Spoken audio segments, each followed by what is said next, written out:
Hello, hello. I have a couple of quick updates about the Maker Place by Michael's Maker Place. I don't know for sure the best way to say that. It's not Maker's Place, by the way. It's Maker Place. I don't know if that really matters to anybody, but I figured I would say it.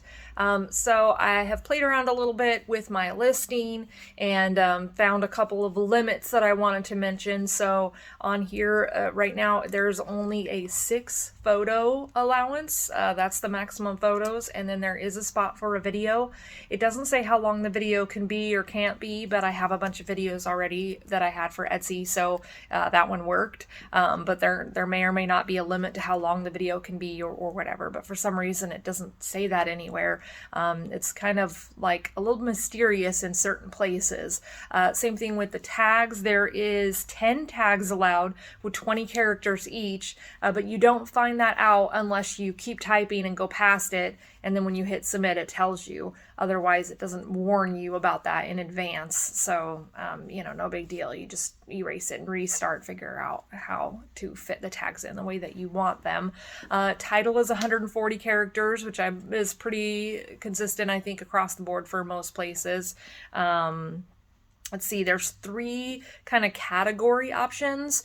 And also I should mention that there is 2 different templates that you can use to build a listing there and your shop. There's kind of a basic one, and then there's an advanced one. The advanced one says that it's good for a lot of listings, a lot of variations. I went with the basic one for now, and I figured I could always switch it to the advanced one later, hopefully.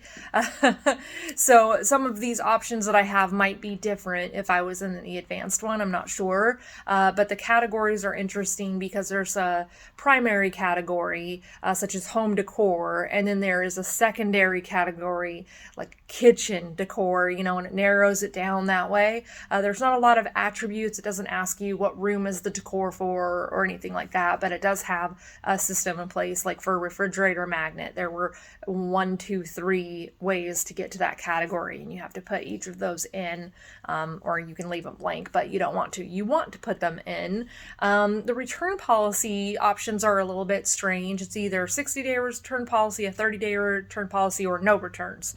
And it's not really super clear that there's any way to customize that. Maybe there is on the more advanced template, and that would be definitely a plus for me, because it just depends on if the item is really personalized or not. If the item comes damaged or something, that's like a whole different story. I'll send a new one immediately, but situations kind of vary, so I don't know if I like the way it's so black and white on there. Let's see. Oh, and then one other thing, when you get to the end of your listing, you got to put it in. It asks you how long you want your listing to be active for. And I thought that was a little bit strange. It's up to 6 months, but you can have your listing be active for 10 days.